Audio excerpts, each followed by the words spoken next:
Mm,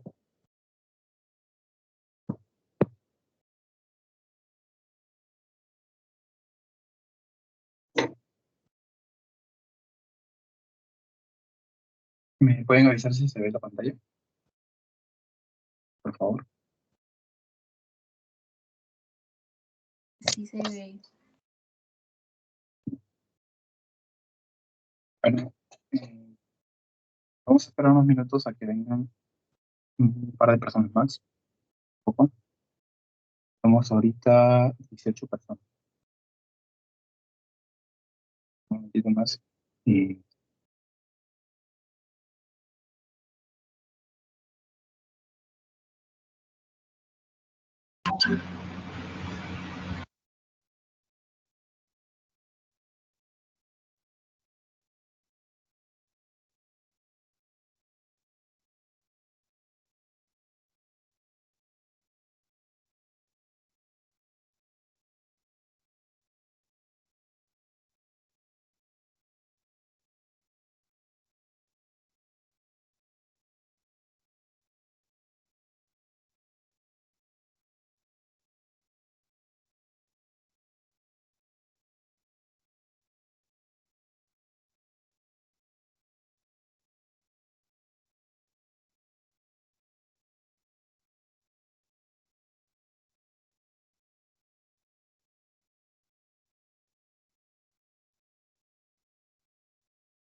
bueno, chicos, les doy la bienvenida a Asesorías por Pares de México.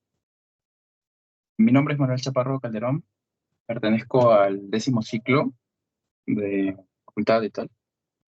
Y bueno, este periodo me voy a encargar de guiarles y apoyarles en lo que necesiten con respecto al curso, ¿no? Para empezar, creo que en las asesorías me pidieron que les haga como que una asesoría cero, en donde vamos a hablar acerca de métodos de estudio, ¿no? Porque, bueno, algunas personas en la facultad se les dificulta un poco el estudiar y encontrar un método de estudio adecuado. Y bueno, en este caso quería compartirles la forma en cómo estudio yo. Em, bueno, aquí a la izquierda, como pueden ver, en la parte de arriba, aquí arribita, todas las aplicaciones son las que uso para estudiar. Les recomiendo encarecidamente que si tienen la oportunidad se descarguen Anki, porque es una herramienta bastante útil, sobre todo para el caso de medicina. Y si ya lo han descargado o ya lo tienen, me avisan para yo compartirles mis flashcards y que puedan repasar de ahí para los exámenes. En este caso, de las aplicaciones que tengo acá, les recomiendo también usar ambos, Osmosis y UpToDate, que también ofrece la universidad, y la parte de las guías, que es la guía de Amir y CTO, que finalizando esta asesoría también se las voy a compartir.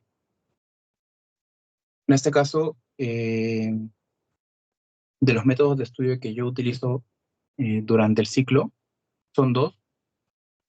Sería prácticamente la repetición espaciada, que en este caso lo cubre Anki, ¿no? Que es básicamente revisar flashcards durante el tiempo, ¿no? Y ir repasándolas constantemente hasta que la información se consolide, ¿no? Y el otro método que uso es el método de Feynman, que es básicamente escoger el tema y explicarlo con mis propias palabras. Y bueno, esas dos cosas son las que normalmente uso, más las herramientas que les he mostrado. Se los recomiendo bastante. Todo este material, apenas termine la asesoría, se los voy a pasar para que puedan darle una revisada. Y bueno, en este caso, esta semana vamos a hablar acerca de neumología, que bueno, es la primera especialidad que van a ver, que también lo han visto en Medicina 1, pero en este caso lo van a ver más abarcado al diagnóstico y al tratamiento. Neumología es una especialidad relativamente sencilla a comparación con las demás que van a ver durante el ciclo. En especial, los primeros temas son fáciles o son fáciles de abarcar sí, es más que todo entender, porque tienen que ver mucho la parte de las pruebas funcionales pulmonares, la parte del diagnóstico y tratamiento es recontra importante en esta parte, ¿no? Entonces, para empezar, voy a dictar los 4 temas, que sería insuficiencia respiratoria, neumonía adquirida en la comunidad, enfermedad pulmonar intersticial y el último que sería asma. Aquí estoy quitando COVID porque en la facultad, pues no, no suelen preguntar mucho, así que, bueno, lo he excluido, pero no lo dejen de revisar porque puede que en los pasitos venga o una que otra pregunta. ¿Sí? Bueno, para empezar, vamos a hablar acerca de insuficiencia respiratoria aguda. Ese tema es relativamente sencillo, es fácil de abarcar, pero es bastante importante porque es, es una condición, bueno, no es, en primer lugar, no es una enfermedad, es una condición que puede estar precedida de una enfermedad como tal, y esta es relativamente frecuente, o sea, la van a ver en todas partes, en cualquier lado y prácticamente a diario. Entonces, en las diapositivas que muestra la universidad, tienen 2 conceptos. Hay una definición conceptual y una definición operacional. La conceptual sería básicamente la incapacidad del organismo para realizar el intercambio gaseoso, y la definición operacional tiene que ver con valores. Estos valores se los tienen que aprender porque, bueno, con esto se van a guiar si va a ser una insuficiencia respiratoria de tipo 1 o de tipo 2. En este caso, toma en cuenta la presión parcial de oxígeno, que es menor a 60 milímetros de mercurio, y una presión parcial de dióxido de carbono que tiene que ser mayor a 45 milímetros de mercurio. O sea, al revés. No, el oxígeno muy bajo y el dióxido de carbono muy arriba, ¿no? Y aquí los valores que se manejan, los valores normales, sería en la presión parcial de oxígeno, lo normal sería 80-100.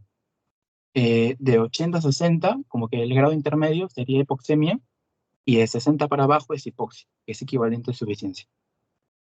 Y en el otro lado, que es el dióxido de carbono, tienes el rango, que es de 35 a 45. Y arriba de 45 es insuficiencia respiratoria. Un momentito, creo que alguien me ha escrito algo. Ya, ¿pueden ver las diapos? ¿Me pueden confirmar? ¿Se puede ver la parte o sea, de la insuficiencia respiratoria? Sí, Ah, se sí, sí se puede. puede Sí, visualizar. yo sí la veo. Ya, ya estoy, sí, porque me comentaban que no, o sea, se veía la anterior, ¿no? Ya. Entonces, continuando, claro, te guías de los valores para saber si la insuficiencia respiratoria es de tipo 1 o tipo 2. Entonces, la insuficiencia respiratoria de tipo 1 también se lo conoce como insuficiencia respiratoria de tipo hipoxémica, en donde lo que predomina es la presión parcial de oxígeno, que es menor a 60. Y la otra es la insuficiencia respiratoria de tipo 2, o también conocida como hipercápnica, en donde lo que predomina es el dióxido de carbono mayor a 45. También hay otra, que bueno, no la he colocado aquí, que es la de la tipo mixta. Hay una tercera, que es básicamente la combinación de los dos, ¿no? Hay una hipoxia, o sea, oxígeno menos de 60, y una hipercapnia arriba de 45, ¿no? Que en algunos casos puede suceder. Entonces, continuando, ya conocen la definición y la clasificación. Ahora se pasa a la fisiopatología, que es lo más importante, ¿no? La fisiopatología también se divide en 2 grupos, que es la causa de hipoxemia y las causas de hipercapnia. Las causas de la ira tipo 1 y las causas de ira de tipo 2. De la ira tipo 1, esta se divide en 5. Esta es pregunta de examen. Te van a preguntar cuál es el mecanismo fisiopatológico de la ira hipoxémica. El más frecuente, el desequilibrio BQ, que es desequilibrio, ventilación, perfusión. Esa tiene las causas de hipoxemia son 5. La primera es la alteración de la difusión, la segunda es el desequilibrio, la tercera es la disminución del FIO, la cuarta es el shunt intrapulmonar y la 5 es la hipoventilación, ¿no? Entonces, para entender la fisiopatología tienen que como que entender un poco cómo funcionan las enfermedades pulmonares, ¿no? Por ejemplo, la alteración de la difusión puede ser por cualquier enfermedad que dificulte el paso de aire hacia los capilares sanguíneos. O sea, en el caso, por ejemplo, de una neumonía, de una hemorragia o una fibrosis pulmonar idiopática, que luego lo vamos a ver más adelante, lo que sucede aquí es de que, pónganse, tienen el alveolo y tienen sus paredes. En la fibrosis pulmonar, estas paredes del alveolo se pueden engrosar y por lo tanto el aire va a tener más dificultad para pasar. O en el caso de una neumonía, donde se llena de líquido el alveolo, eso hace de que como el agua es más densa que el aire, el oxígeno tiene dificultad para pasar el capilar y por lo tanto se produce la alteración y termina en una insuficiencia, ¿no? O también se puede llenar de sangre, ¿no? O sea, más o menos funciona así el mecanismo de la alteración de la difusión, ¿no? En cuanto al desequilibrio BQ, que este es como dije, es el más frecuente y fijo es pregunta de examen, eh, es básicamente tener un pulmón en donde puede tener zonas muy ventiladas, muy bien ventiladas, pero mal perfundidas. Eso sería eh, una, una relación BQ baja, como la que se ve aquí, por acá, o sea, una mala perfusión, y sí, puede tener zonas mal ventiladas, pero bien perfundidas, a lo contrario, ¿no? O sea, funciona como que al revés. Entonces, zonas mal perfundidas, bien ventiladas, esto sería una relación BQ baja y zonas que sean mal ventiladas pero bien perfundidas, esto sería una relación BQ alta, ¿no? ¿Y qué enfermedades podrían producir esto? Pues cualquiera que altere esos grupos, ¿no? De los capilares puede ser, por ejemplo, una embolia, cáncer, algo que ocluya el paso de la sangre, ¿no? O en la parte de ventilación, una atelectasia, ¿no? Fibrosis también puede provocar, ¿no? Hay enfermedades que también pueden producir los mismos mecanismos fisiopatológicos o estos mismos mecanismos se pueden interponer, ¿no? Como que puede haber una persona que tiene alteración de la difusión y desequilibrio BQ al mismo tiempo, ¿no?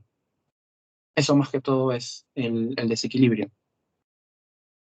Luego tenemos la disminución de la FIO, que la FIO es la fracción expirada de oxígeno. O sea, uno cuando respira el aire del ambiente, de todo el aire que uno respira, del 100%, el 21% va a ser oxígeno y el resto van a ser otro tipo de gas. Entonces, este porcentaje de oxígeno puede disminuir en ciertas situaciones. Por ejemplo, en la altura. O sea, el mal de altura puede provocar disminución del FIO y te puede provocar una insuficiencia respiratoria, ¿no? Más o menos así funciona en la parte de la disminución del FIO.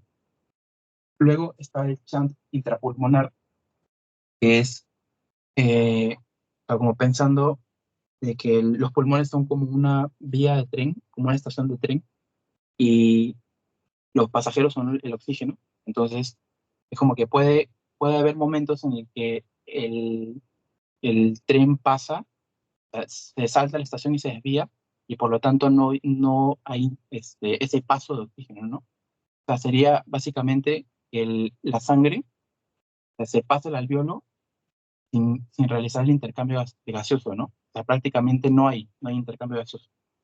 No, eso sería un shunt intrapulmonar. ¿Y cuál sería la diferencia entre un shunt y un desequilibrio? Es que en el shunt simplemente no hay intercambio. En el desequilibrio sí hay, pero está como desajustado, por eso se llama así, desequilibrio. ¿no? Y bueno, también hay un montón de patologías que pueden provocarlo. Y el último mecanismo fisiopatológico de la insuficiencia respiratoria de tipo hipoxémica es la hipoventilación, que esta hipoventilación también puede provocar hipercapnia, ¿no? O sea, puede estar en los dos grupos y puede deberse a problemas extrapulmonares, ¿no? Una cosa que me olvidé de mencionar es de que cuando uno habla de las causas de hipoxemia y de las causas de hipercapnia, las causas de hipoxemia suelen ser problemas que ocurren dentro de los pulmones, o sea, están dentro. Y las causas de hipercapnia suelen ser afuera, son extrapulmonares, o sea, fuera del parénquima. Y tienen que ver más que todo con la ventilación, o sea, con ese mecanismo de inhalar y exhalar el aire. No tiene que ver con nada con los alveolos ni los capilares, ¿no?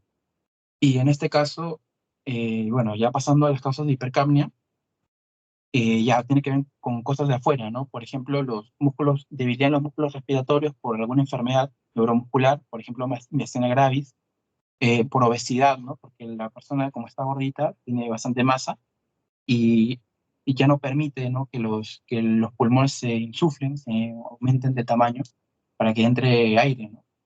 O también puede ser por depresión del sistema nervioso central, ¿no? A nivel central se puede disminuir, ¿no?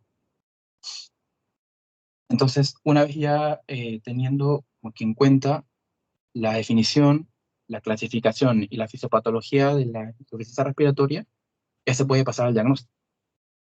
Entonces, bueno, aparte, otra cosa que me olvidé un poco de mencionar, lo de las manifestaciones clínicas, ¿no? Que uno suele ver en una insuficiencia respiratoria, pues básicamente está la disnea, taquimia, hiperventilación, signos de la enfermedad base, ¿no? Puede haber estertores, crepitantes, los dedos de palillo de tambor, ¿no? Todo eso, toda esa sintomatología respiratoria puede estar presente en la insuficiencia respiratoria, ¿no? O sea, es muy general.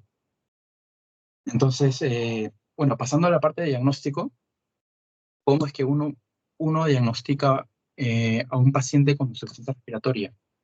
Lo primero, tienes que tener en cuenta las manifestaciones clínicas. O sea, viene con disnea, está con hiperventilando, con cianosis tal vez, no sé, con dolor pleurítico, ¿no? Y entonces, lo primero que hace, o lo primero que uno debe hacer es tomarle la saturación, ¿no? Tomarle la saturación y antes de hacerle el diagnóstico, lo tratas. ¿Con qué lo tratas? Con oxigenoterapia, le das oxígeno para compensar la insuficiencia. Entonces, el algoritmo o los pasos a seguir serían, primero, tomas en cuenta los criterios clínicos. Le, o sea, le tomas la saturación, le das oxigenoterapia y luego de eso, una vez que ya está estable, le sacas su gasometría, ¿no? Su AGA. Entonces, el AGA pueden ser dos resultados. O su oxígeno está mayor a 60, o sea, puede estar como una hipoxemia o, o no, y, o puede estar 60 o menos de 60 milímetros de mercurio, ¿no? Si es menos de 60, obviamente el diagnóstico ahí de frente ya de golpe es insuficiencia respiratoria. Entonces, ¿qué es lo que se tiene que hacer después de hacerle el diagnóstico? Saber dónde es el problema, porque lo que uno quiere saber es en dónde se ubica el problema para tratarlo, ¿no? Y aquí lo divides en dos grupos. O sea, si el problema está adentro del pulmón o está afuera. Entonces, ¿qué es lo que se toma en cuenta para saber eso? La gradiente alveolar arterial. Entonces, hay una fórmula que también colocan en las diapositivas, que bueno, no es necesario que se lo aprendan en su totalidad, pero, pero sí más o menos deben entender por qué se usa. Entonces, la gradiente alveolar arterial, sus valores normales es 20 milímetros de mercurio en adultos y 30 en adultos mayores, ¿no? Es un poquito elevado, un poquito más elevado en adultos mayores. Entonces, tú le tomas la gradiente alveolar arterial Y si te sale anormal, o sea, aumentada, el, el diagnóstico, o sea, el problema está dentro del pulmón, porque hay una diferencia de presiones o sea, de oxígeno entre el alveolo y los capilares. Entonces, de ahí inmediatamente ya sabes que el problema está dentro del pulmón y no afuera. Entonces, si el problema está adentro, ¿qué es lo que vas a hacer en primer lugar? ¿Cuál es el siguiente paso a seguir? Una radiografía de tórax. Le sacas una radiografía de tórax para más o menos guiar en cuál podría ser la enfermedad que está causando su insuficiencia respiratoria, ¿no? Y bueno, en este algoritmo ponen cuatro posibles resultados, que sería los pulmones claros, las opacidades localizadas, las opacidades difusas y o alguna afección extrapulmonar, ¿no? Y de aquí ya pues se desprenden un montón de enfermedades bueno, uno ya tiene que ir analizando, ¿no? ¿Y qué es lo que pasaría si el gradiente alveolar arterial es normal y tiene una insuficiencia respiratoria aguda? Sería una causa extrapulmonar. El problema sería afuera del pulmón. Para eso sirve la gradiente alveolar arterial, para más o menos ubicarte en dónde atacar el problema. Entonces, una vez ya habiéndolo diagnosticado, lo que se tiene que hacer es, bueno, tratarlo. Uno, si ya lo ha tratado anteriormente, bueno, ya como que uno ya lo ha estabilizado y ya termina el asunto, ¿no? Pero el tema aquí es qué es lo que se usa, ¿no? En este caso es la oxigenoterapia, no la oxigenación. Y el tema aquí es cuál es el objetivo de la oxigenación, ¿no? Primero, sacarlo de esa insuficiencia, ¿no? O sea, la presión parcial de oxígeno tiene que estar arriba de 60 milímetros de mercurio y la saturación debe estar arriba de 90 para que sea estable. Hay algunos casos en los que la saturación no debe pasar los 90, que son casos particulares, pero sí, bueno, en situaciones generales sí tiene que estar arriba de 90. Entonces, para la oxigenoterapia se utiliza un dispositivo de administración de O2. Aquí se dividen en dos grupos, los sistemas de bajo flujo y los de alto flujo. Los de bajo flujo está la cánula nasal, las máscaras simples y las máscaras con reservorio, ¿no? Las máscaras con reservorio tienen reinhalación parcial y no hay reinhalación. Y los sistemas de alto flujo es la máscara Venturi, la tienda facial y los sistemas de nebulización de continua de alto flujo. Y bueno, lo que deben aprender aquí, o sea, para no alargar más el tema, es de que cuánto flujo de oxígeno te da por litro por minuto y a cuánto estaría la FIO. Porque cuando uno tiene un paciente con insuficiencia respiratoria, tiene que ir tanteando cuánta FIO2 necesita, ¿no? Y lo va midiendo con pulsoxímetro o con gasometría, ¿no? Entonces, este cuadrito básicamente resume cuánto flujo de oxígeno y cuánto FIO2 tiene cada dispositivo, ¿no? Y luego, después de estos dispositivos, también están otros más sofisticados, como es el caso de la ventilación mecánica. La ventilación mecánica es un aparato especial porque lo que hace, o sea, como su nombre lo dice, produce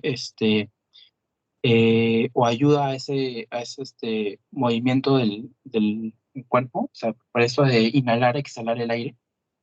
Entonces, lo que hace la máquina es como que empujar aire, produce una presión positiva hacia el pulmón y, o sea, la persona prácticamente no tiene que hacer esa acción de inhalar, exhalar, o sea, lo hace automáticamente. ¿Y para qué sirve esto? Eh, ¿O en qué situaciones se usa? Sería más que todo en personas que tienen debilidad en los músculos respiratorios, o sea, ya no los pueden usar, o tienen alteración de la conciencia, cuando tienen acidosis, ¿no? Estos son los parámetros cuáles se debería usar. Uno es cuando la oxigenoterapia es inadecuada, ¿no? Cuando no funcionan estos dispositivos. Dos, cuando hay acidosis respiratoria grave. Tres, cuando hay agotamiento de la musculatura respiratoria. Y cuatro, cuando hay alteración del nivel de conciencia o inestabilidad hemodinámica, ¿no? Para eso, estos parámetros sí les recomiendo que se los aprendan. Tal vez en algún pasito o en los exámenes lo pregunten, ¿no? Y bueno, eso sería todo de insuficiencia. Y voy a pasar a parte de neumonía adquirida en la comunidad. Pero, me unos minutitos, continuar.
Ya. Bueno, ahora voy a continuar con neumonía adquirida en la comunidad. Es también una de los temas más importantes en neumología. Y bueno, este sí es un poquito largo y puede parecer engorroso, pero si se tratan de comprender o bueno, ver la parte de etiología y la parte de tratamiento, no van a tener problemas. Bueno, en cuanto a neumonía adquirida en la comunidad, definición, la neumonía es un proceso inflamatorio agudo del parénquima pulmonar. Este puede ser causado por un montón de cosas. Puede haber, puede ser producido por bacterias, virus, hongos, agentes químicos, por un montón de cosas, ¿no? En este caso nos vamos a enfocar en bacterias, ¿no? Y otra definición que también necesito que se aprendan es la de neumonía adquirida en la comunidad. Es muy diferente porque hay dos grupos, bueno, hay dos importantes. El otro tema es neumonía intrahospitalaria. La neumonía adquirida en la comunidad se le considera cuando el paciente adquiere la infección en menos de 48 horas del ingreso hospitalario o más de 7 días del ingreso hospitalario. Ese es el rango en el que se produce, o sea, se produce o se le considera neumonía adquirida en la comunidad. Si está en más de 48 horas del ingreso hospitalario y menos de 7 días del ingreso hospitalario, o sea, al revés, sería una neumonía intrahospitalaria. De aquí lo importante, o sea, de este cuadro, de esta parte, es la etiología y las escalas de gravedad.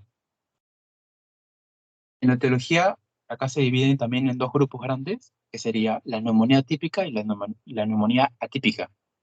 La neumonía típica comprende el Streptococo pneumoniae o neumococo, el Haemophilus influenzae, el Lamoraxella catarrhalis, la Klebsiella y el Staphylococcus aureus. Y la neumonía típica comprende el Mycoplasma pneumoniae, la Chlamydophila pneumoniae, la Legionella y la Coxiella. Eh, yo tengo una mnemotecnia que la uso para neumonía típica, pero no la coloqué acá, pero sí coloqué la típica. Para la neumonía típica, la mnemotecnia que se tiene que aprender para toda la vida es mi chaleco. Así que suena gracioso, pero les va a servir un montón cuando estén en los hospitales. Y sería básicamente, bueno, agarrar la primera sílaba de cada una, ¿no?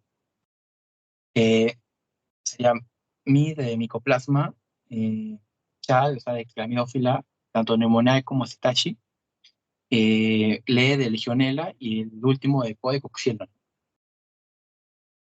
Y bueno, va pasando a la parte de manifestaciones. también se divide en dos, que es la neumonía típica y atípica.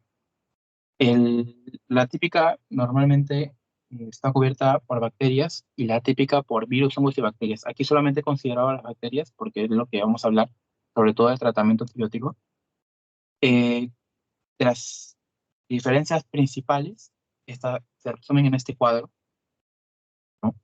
En la neumonía típica, el comienzo es rápido, es agudo, es súbito, o sea, sucede en un periodo de días, o sea, muy corto, y en la neumonía típica suele ser más insidioso, más lento, y va progresando, ¿no? Va aumentando.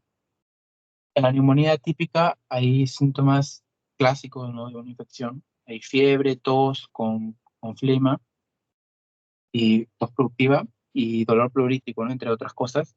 En cambio, la neumonía típica, no, a veces no hay fiebre, hay presencia de una tos seca y hay síntomas extrapulmonares, ¿no? Puede haber mialgia, cefalea, ¿no? Y se puede confundir con otras cosas.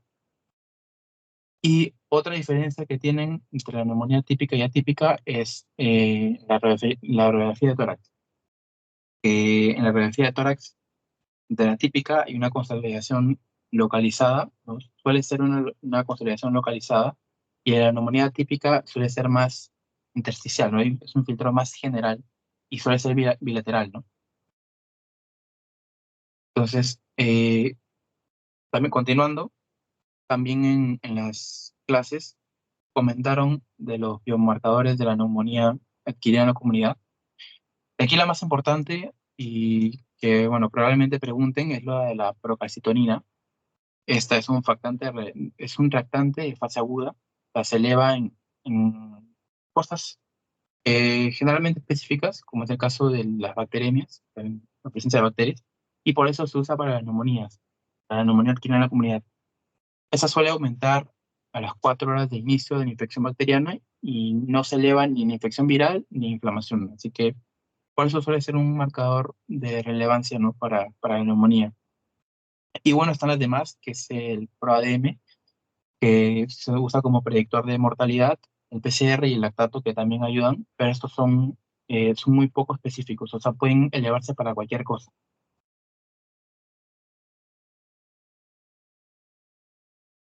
Bueno, continuando, eh, cuando uno tiene un paciente con neumonía, uno tiene que primero tiene que determinar el agente. Esto se hace con, por ejemplo, un cultivo eh, o cualquier prueba rápida.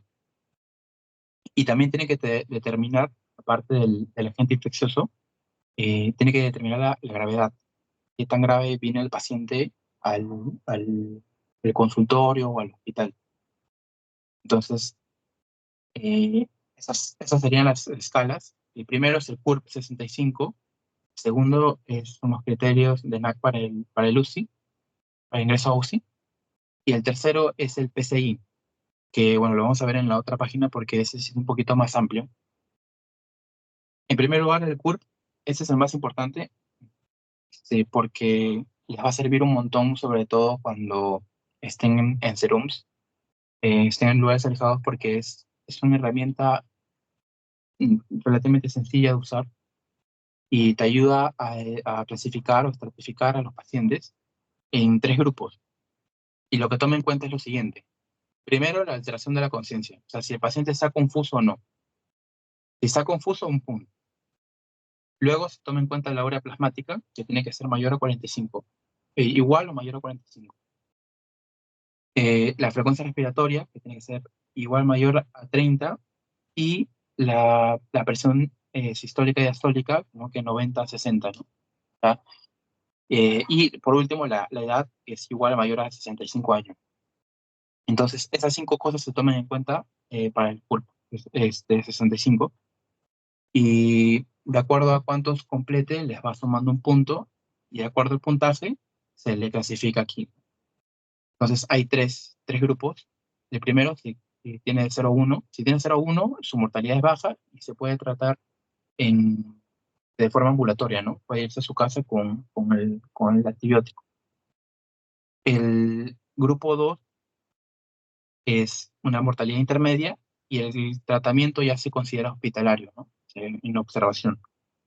Y si está de 3 a 5 el puntaje, la mortalidad es elevada y ya se considera el ingreso a UCI, ¿no? Para eso sirve el CURP 65, para medir mortalidad y para saber si se va a tratar en su casa, en el hospital, o si se va para UCI. Nada más.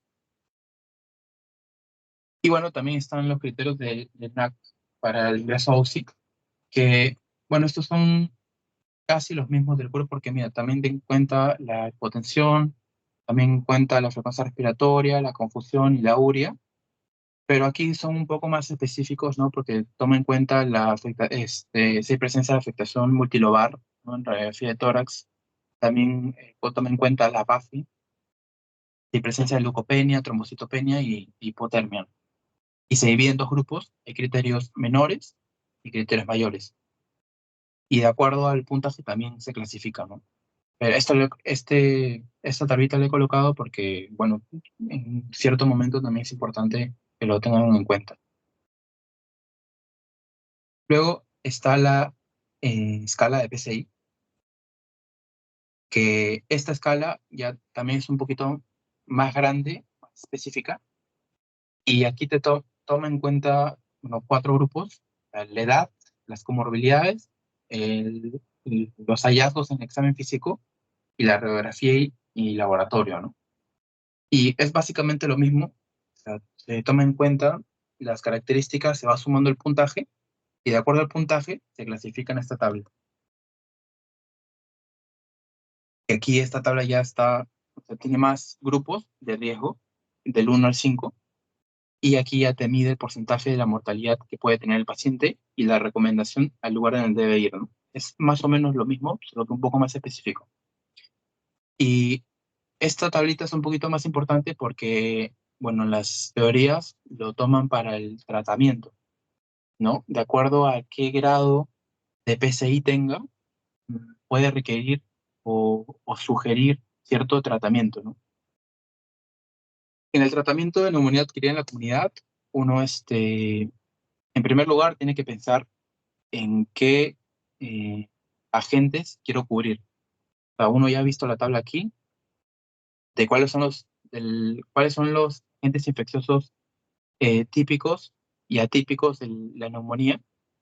Entonces, teniendo en cuenta eso, o sea, uno tiene que guiarse de acuerdo a qué fármaco puede cubrir todo ese grupo. Entonces, en esta parte les he traído una tablita, una tabla grande, que básicamente resume las bacterias, ¿no? Y que están clasificadas en sus grupos, ¿no? Si es gram positivo, gram negativo, si es bacilo o coco, o si es aerobio o anaerobio, ¿no? Entonces, las que están marcadas en azul son las que se encuentran en la tabla. Entonces, teniendo en cuenta eso, uno ya tiene que pensar en cuáles serían los antibióticos que me pueden cubrir, ¿no? Esos grupos. Entonces, pensando de esa forma, sería los betalactámicos, o por ejemplo, las penicilinas, las cefalosporinas, cubren muy bien la parte de gram positivos y gram negativos. Y en este caso, bueno, se puede usar para un PCI de grado 1, 2 o 3, amoxicilina con clavulánico, o se puede combinar también, ¿no? Eso es muy situacional, o sea, la tabla no se tiene que usar como que al pie de la letra, porque no siempre va a ser igual, ¿no? O sea, no es que tengas que usar amoxicilina con clavulánico en todo el momento, ¿no? Pero más o menos se tienen que guiar, ¿no? De acuerdo a qué agentes tienen que cubrir. Como dije, para PCI de 1, 2 a 3, amoxicilina con clavulánico o sumado a citromicina, o también una cefalosporina de tercera generación como el ceftitoreno, o también se puede hacer una monoterapia con fluoroquinolona, ¿no? O levofloxacino, moxifloxacino, ¿no? Y ya cuando la cosa se agravia, ¿no? Cuando ya tiene un PCI de 4 o 5, se puede dar una terapia combinada de telectámicos con macrólidos o con fluoroquinolona, ¿no? Y se va jugando más o menos con cuáles pueden tener sinergia, ¿no?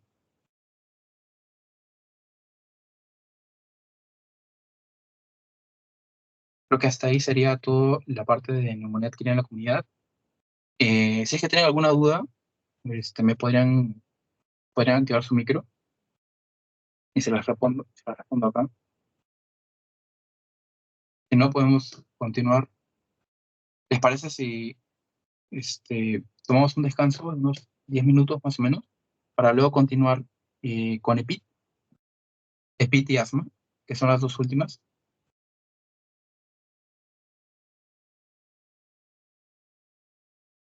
Sí, está bien. Ya, chicos.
Chicos, ¿se me escucha?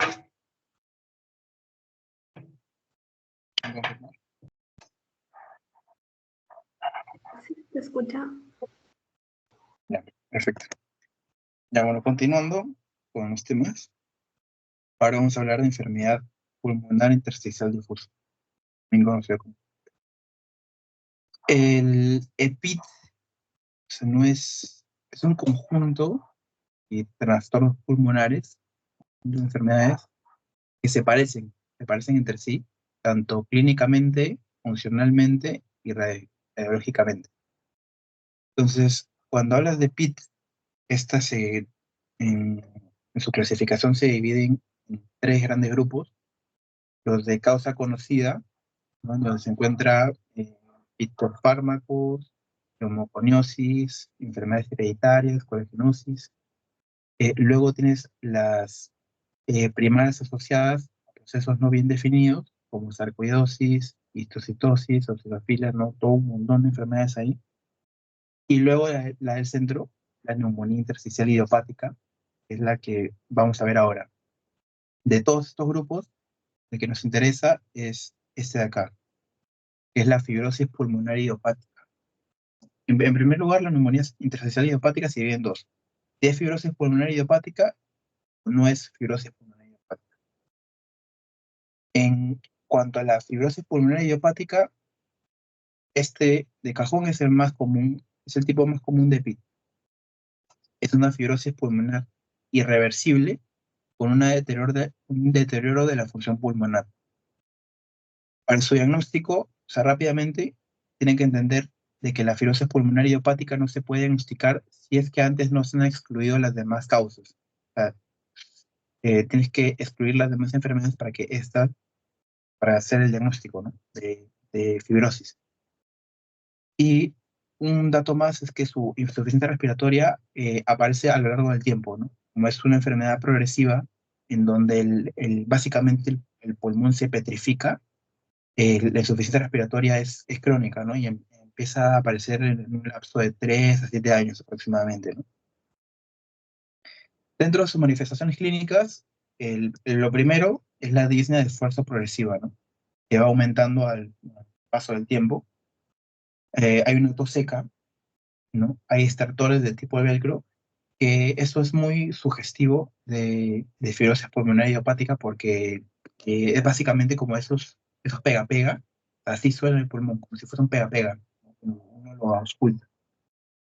Y también otra manifestación clínica es el hipocalquismo digital o los dedos de palillo de tambor, ¿no? Esto de acá. Entonces, pasando a la parte de diagnóstico, uno puede tomar en cuenta, ¿no?, las pruebas de función pulmonar, en donde va a observar un patrón restrictivo total. ¿Por qué? Porque como el pulmón se petrifica, o sea, ya no tiene esta elasticidad y por lo tanto ya no se puede expandir, y al no expandirse, ya no tiene capacidad para almacenar aire, ¿no? Y tampoco para botarlo.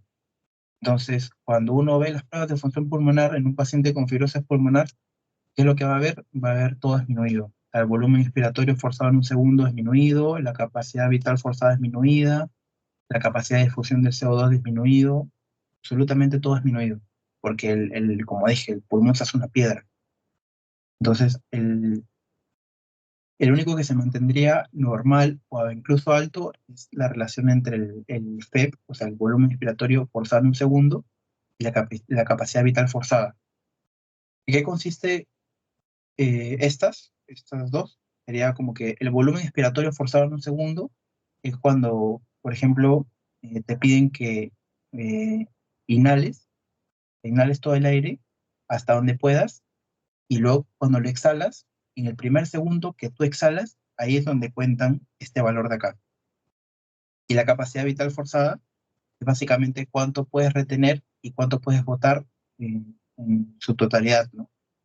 Entonces, cuando hay eh,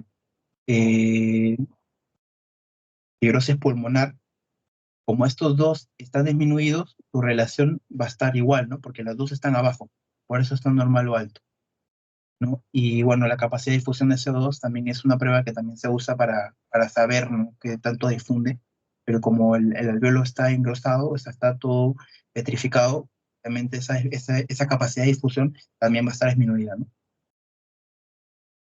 Entonces, una vez viendo ya las pruebas de función pulmonar, pasamos al otro lado, que es las imágenes, ¿no? En fibrosis pulmonar idiopática, es posible verlo en una radiografía de tórax, creo que en aproximadamente el 10% de los casos. No es muy frecuente, pero la prueba de cajón y que se deben aprender para toda la vida es la tomografía computarizada de alta resolución, el TACAR. El TACAR es básicamente el gold estándar para el diagnóstico de fibrosis pulmonar idiopática. ¿Y cómo se observaría una fibrosis pulmonar idiopática en un TACAR? Con un patrón que se le conoce como patrón habitual, patrón UIP, o NEW, creo que también está como en las diapositivas, que es de patrón de la neumonía intersticial usual, que también se le conoce como, o sea, la fibrosis pulmonar idiopática se le conoce así, o también se le conoce como neumonía intersticial usual. Entonces, este patrón consta de estas características en las imágenes. El primero es el patrón de panal de abejas, que si uno ve la tomografía, o sea, básicamente el pulmón se ve así, ¿no? Literalmente como un panal de abejas. Esto creo que ya lo han llevado a un diagnóstico, pero bueno, más o menos aquí en las imágenes se puede apreciar, ¿no?, algunas cosas. También se pueden ver bronquiectasias de tracción, ¿no?, que son las que se muestran por acá. Bueno, las imágenes no se ven muy bien. También hay presencia de un patrón reticular y hay opacidades en vidrio esmerilado, ¿no? Que, bueno, estas cuatro, si es que un paciente llega, le saca su TACAR y tiene el patrón de UIP, automáticamente se le hace el diagnóstico de fibrosis pulmonar. Y en el caso de que este patrón no esté presente o sea inconcluso, también hay otras pruebas que se pueden hacer, ¿no? Dentro de las pruebas complementarias sería la de laboratorio, ¿no? Para descartar cualquier enfermedad autoinmune que pueda provocar un EPIT, ¿no? Similar a una fibrosis, ¿no? Como es el caso de una artritis reumatoide, un lupus, ¿no? Etcétera. Marcadores inflamatorios o enzimas musculares también se pueden sacar, ¿no? Y esto más que todo se usa para el descarte de las otras enfermedades. También se puede, como dije, también se puede sacar radiografía de tórax, que es normal en aproximadamente el 10% de los pacientes, ¿no? Y solo se suelen ver opacidades reticulares, ¿no? Por eso digo que no es muy específica como en la tomografía, ¿no?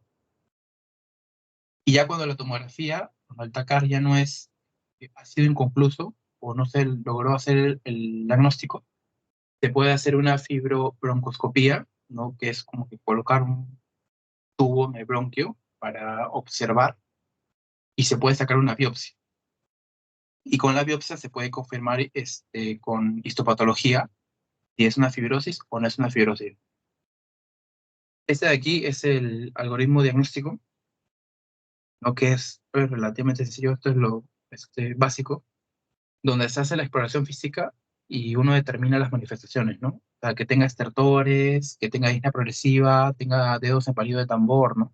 Entonces, ves a un paciente así y lo primero que haces, le sacas una radiografía de tórax, le haces análisis sanguíneos y las pruebas funcionales. Sacas una prueba funcional y tal, y te sale que tiene un patrón restrictivo, entonces le sacas un TACAR, ¿no? Le sacas una tomografía computarizada de alta resolución. Y el TACAR te sale inconcluso, ¿sabes? No se pudo hacer el diagnóstico, entonces, ¿qué se hace? Una fibrobroncoscopía. Si la fibrobroncoscopía es inconclusa, se va a lo último, que es una biopsia. Si la biopsia es inconclusa, no es fibrosis. Más o menos así es como que uno debe guiarse cuando quiere hacer el diagnóstico de esta enfermedad como tal. En cuanto al tratamiento, ¿no? Para los pacientes con fibrosis pulmonar se puede hacer trasplante, pero hasta cierta edad. Y también se pueden usar antifibróticos como la pirfenidona o el nintedanib, pero lo único que hace es como que detener el paso a la enfermedad, ¿no? O sea, no la cura, porque prácticamente es una enfermedad incurable y lo único que se puede hacer es soporte, ¿no? O sea, dar oxigenoterapia, ¿no? Tal, y evitar, ¿no? Que el paciente adquiera alguna otra enfermedad, ¿no? Y los antifibróticos en este caso se usan para reducir la mortalidad y para reducir las exacerbaciones, ¿no? Porque la persona con fibrosis pulmonar idiopática se puede complicar. Bueno, eso sería la parte de PIT. Es relativamente corto, o sea, solamente tratar lo de la fibrosis pulmonar idiopática, porque si se habla de PIT en general, un montón de enfermedades, y bueno, acá esto pues no va al tema, ¿no? Y es lo que preguntan, ¿no? Fibrosis pulmonar idiopática es lo que preguntan en los exámenes. Bueno, para terminar, voy a hablar de asma, ¿no? Que es el último de los temas de la primera semana de neumología. El asma es una enfermedad inflamatoria crónica del sistema respiratorio que se caracteriza por una hiperactividad bronquial y una exacerbación del asma. Y en este caso, la característica del asma es que es reversible, es una obstrucción reversible. El detalle con el asma es de que clínicamente se puede confundir con el EPOC, que es un tema que, bueno, van a ver la otra semana, vamos a ver la otra semana, y hay algo llamado superposición asma-EPOC, ¿no? En donde prácticamente son similares, ¿no? Clínicamente. Entonces, ¿cómo uno hace para diferenciarlos? Con la parte de diagnóstico, con la espirometría, que lo vamos a ver ahora. En cuanto a la parte de los desencadenantes del asma, hay un montón, hay un montón de desencadenantes, pero se dividen en dos grandes grupos. La primera es el asma alérgica o extrínseca, a todo lo que viene afuera, y el otro es el asma no alérgica o intrínseca.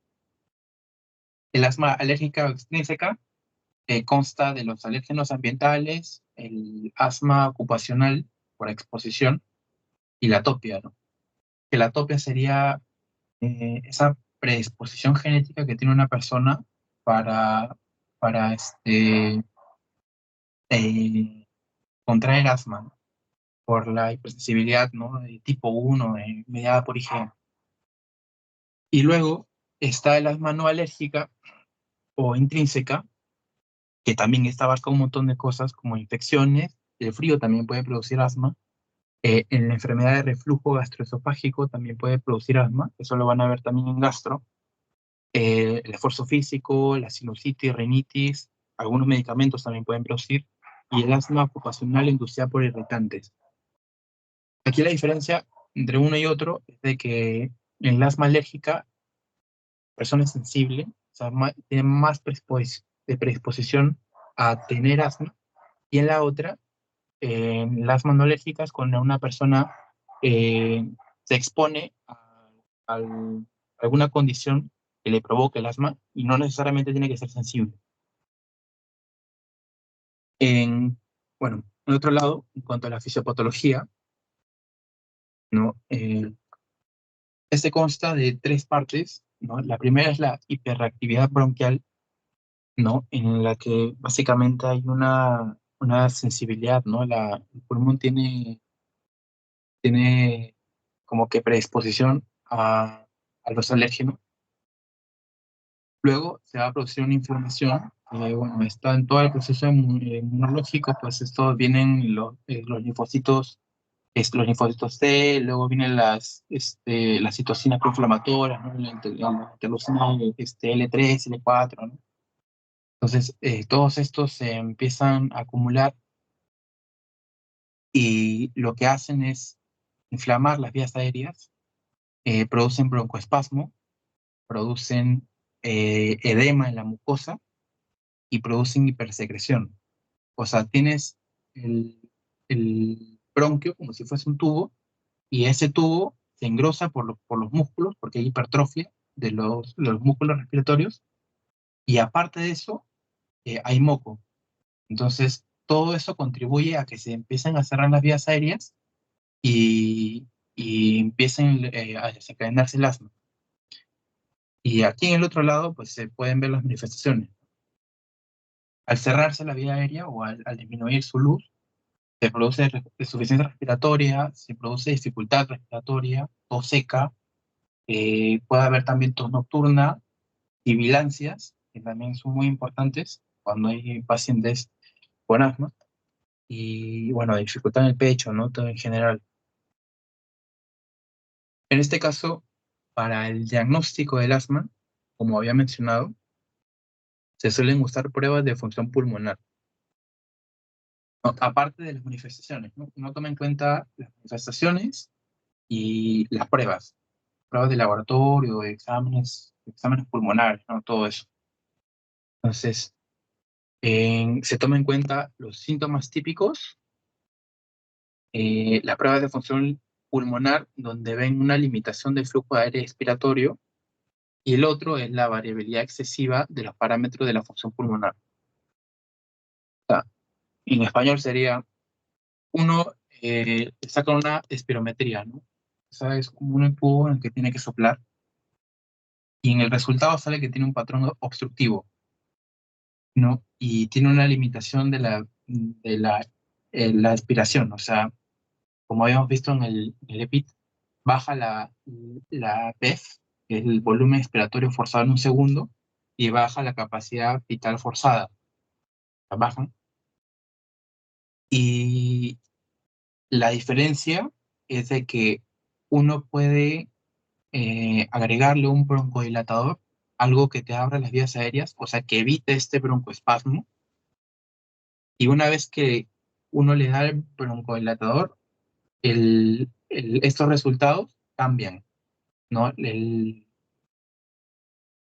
volumen expiratorio forzado en un segundo aumenta, eso sí es pregunta de examen, aumenta a 12%, o también equivalente a 200 mililitros. Se le conoce como reversibilidad de la obstrucción del flujo de aire por una respuesta al broncodilatador. Aquí se le puede administrar salbutamol, albuterol, ¿no? Cualquier beta agonista de acción corta, ¿no? Algo que se le puede administrar y inmediatamente le broncodilate, ¿no? Las vías aéreas. Y otra cosa que se puede tomar en cuenta es la reversibilidad después de 2 semanas de tratamiento con corticoides inhalados. Aunque, bueno, la parte de tratamiento la vamos a ver dentro de un rato. Ese es uno, que es básicamente la respuesta al broncodilatador. O sea, primero le haces una espirometría, te sale patrón obstructivo, le haces el broncodilatador y mejora. Si no mejora, te vas para otro diagnóstico. O sea, bueno, no lo excluye porque igual podría ser asma, pero este, el- la respuesta al broncodilatador suele ser sensible, ¿no? Y el otro lado es lo contrario, ¿no? O sea, provocarle una reacción, o sea, broncoconstricción, que es la prueba de provocación bronquial. Esto se usa con metacolina, que no suele ser tan sensible como el broncodilatador con la respuesta, pero también se usa, ¿no? Y un detalle que les recomiendo que tengan en cuenta es que la espirometría es la prueba de referencia para diagnosticar el asma. O sea, si es que les preguntan para el diagnóstico de asma, que se toma en cuenta, espirometría, de cajón. Ya. Luego, para finalizar, vamos a hablar acerca del tratamiento, ¿no? Que en el tratamiento, aquí también se divide en dos grupos grandes. Bueno, la mayoría de cosas también es como que lo clasifican y lo tienen así, ¿no? En esta parte, bueno, el tratamiento está de control o de mantenimiento y tratamiento de rescate. El tratamiento de control sirve para evitar que los síntomas se exacerben con el tiempo, ¿no? Es como un tratamiento a largo plazo. para mantener al paciente y que no tenga episodios de asma. Y el tratamiento de rescate sirve cuando un paciente tiene exacerbaciones de asma y lo quieres sacar. Por eso se llama así rescate. Entonces, el, este cuadro de acá viene de una confederación que se llama GINA. Ahí lo van a explicar en las teorías. Entonces, se trata de manera escalonada, de acuerdo a qué tan complicado está el paciente, ¿no? La clasificación del asma, hay o sea, puede haber un asma leve, moderado y severo, ¿no? Y de acuerdo a eso, uno le va administrando los fármacos. En primer lugar, se suele usar corticoides inhalados como tratamiento de mantenimiento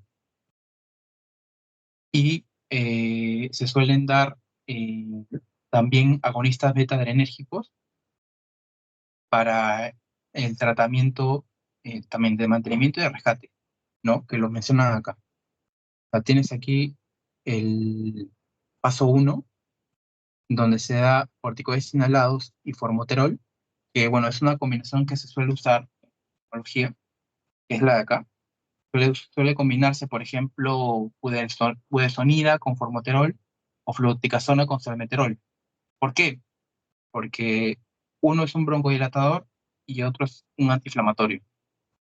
Uno es un broncodilatador, por ejemplo, un agonista beta-adrenérgico de acción larga, o sea, un LABA, que lo que hace es broncodilatar las vías aéreas a lo largo del tiempo, ¿no? Y un antiinflamatorio como un corticoide inhalado, para pues, budesonida, la fluticasona, la mometasona, para mejorarle el- la sintomatología a corto plazo, ¿no? Por eso se suele usar así, ¿no? Esas combinaciones. Entonces, dentro de los pasos está el uno, 2, 3, 4 y 5, ¿no?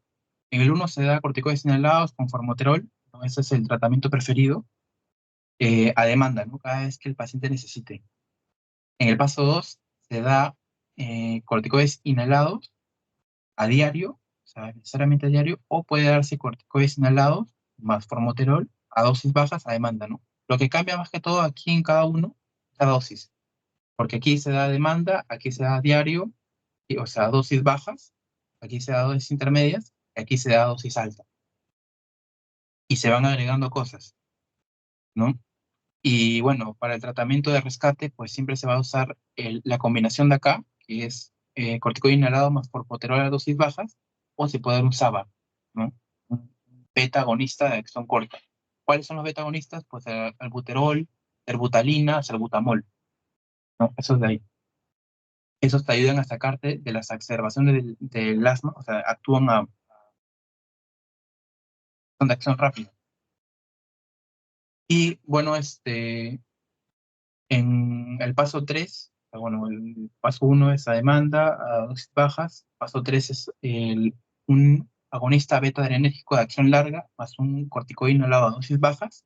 Luego se le suma en el paso 4 un corticoide inhalado más un agonista de acción larga a dosis intermedias. Y en el paso 5 ya más complejo, porque ya no solamente se da eso, sino también se considera eh, agonistas muscarínicos, como es el caso del bromuro de hipratropio o diotropio, y también anticuerpos monoclonales, ¿no? Que bueno, acá en Perú no se suelen usar mucho, pero igual para que lo tengan en cuenta, ¿no? Y anticuerpos IgE también, ¿no? Porque, bueno, dentro de la fisiopatología también las inmunoglobulinas participan, que sería el omalizumab. Los anticuerpos monoclonales serían contra las interleucinas, las citoquinas que producen inflamación, que sería la interleucina 4, la interleucina 5. Y también dentro de este grupo del 5 se le pueden aumentar antagonistas receptores de los leucotrienos, que en este caso pues deben haber escuchado del Montelukast, que es el que se usa acá en Perú. Y bueno, eso en general sería, ¿no? esta tabla sí se la tienen que aprender porque es bastante importante. Sobre todo, como la diferencia de cada uno, ¿no? Como que se le va aumentando de acuerdo a la gravedad del paciente con asma, ¿no? Y bueno, eso sería todo, la parte de asma. Si es que tienen alguna duda, me avisan. Y creo que sí, eso, eso sería todo. Ahí termina la diapos. Ya, chicos, eh, ¿tienen alguna duda, algo que quieran comentar respecto a las diapos, a la info? Si es que tienen pues, una duda después, me la pueden comentar por el grupo, por el privado también. Lo que voy a hacer ahora es pasarles mis flashcards y también ver, ¿no?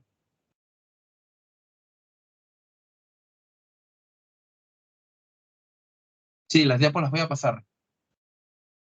Voy a pasar las diapos, voy a pasar las flashcards que también había cuando yo tengo, que yo hice en su momento. Y este, las guías también les va a servir un montón porque lo que pasa en Medicina 2 y Medicina 3 es que se basan mucho en las guías. O sea, ellos toman, bueno, no es que se basen mucho en las guías, no es que está todo ahí, está todo ahí. Y, y se las voy a pasar ahí, es la guía de la MIR y el CTO. Y ya, pues, eso sería todo, chicos. Eh, pues también quería coordinar con ustedes un día para hacer asesorías. Creo que podría ser un sábado en las noches o en las tardes, para organizarme porque los viernes se me cruza con mis teorías. ¿Qué les parece?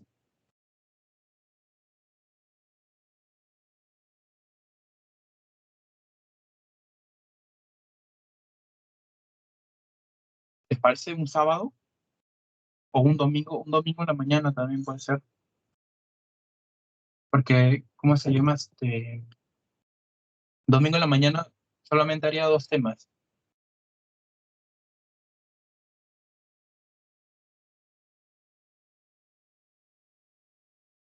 Ya, para que les voy a dejar de compartir.